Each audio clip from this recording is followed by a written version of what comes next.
రోజు దానియేలు దేవుని సన్నిధిలో ఉపవాసం ఉన్నాడు. దేవుని నడిపింపు ద్వారా దానియేలు ఉపవాసం చేస్తున్న ఆ సమయంలో ఇప్పుడు దానియేలుకు కూడా తెలియదు.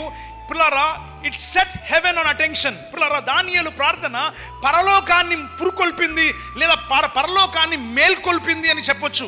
దానియేలు ప్రార్థన చేస్తుంటే పరలోకానికి మేల్కొల్పు జరిగింది. వెంటనే the whole heaven was set on fire. ఒక్కసారి పరలోకం అంతా మండించబడింది. వెంటనే లేచి ఎవరు ప్రార్థన చేస్తున్నారు భూమి మీద అని చూడగానే ఎవరు చేస్తున్నారు? దానియేలు ప్రార్థన చేస్తున్నారు. దానియేలు, నువ్వు బహుప్రియుడవు, నువ్వు ప్రార్థించిన మొదటి దినమునే నీ ప్రార్థన దేవుని సన్నిధికి చేరింది. Your attention, God's attention was on you in this 21 days. ఈ 21 రోజులు కూడా దేవుని కనుదృష్టి నీ మీదే ఉంది. నీ ప్రార్థన ఎవరు వినలేదని అనుకోకు. ఎందుకో తెలుసా? దేవుని కనుదృష్టి నీ మీద ఉంది. నువ్వు ప్రార్థన చేసిన మొదటి రోజునే దేవుణ్ణి ఆకట్టుకోగలిగావు, పరలోకాన్ని కదిలించగలిగావు. పరలోకమంతా కూడా ఒకేసారి మేల్కొల్పబడి నువ్వు చేసిన ప్రార్థన పోరాటాన్ని గెలిచేలా చేసింది.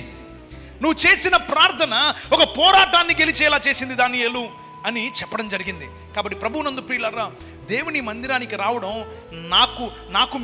నాకు మీరు మేలు చేకూర్చరు, ఇంకొకరెవరికో మేలు చేకూర్చరు, ఇంకొకరికి ఎవరికో మేలు చేకూర్చరు. కానీ దేవుని సన్నిధిలో కనపడడం వల్ల, ప్రార్థన చేయడం వల్ల, వాక్యం చదవడం వల్ల, పరిచర్య చేయడం వల్ల మీరు దేవుణ్ణి ఆకర్షించుకోగలుగుతారు. ఎవరిని ఆకర్షించుకోగలుగుతారు?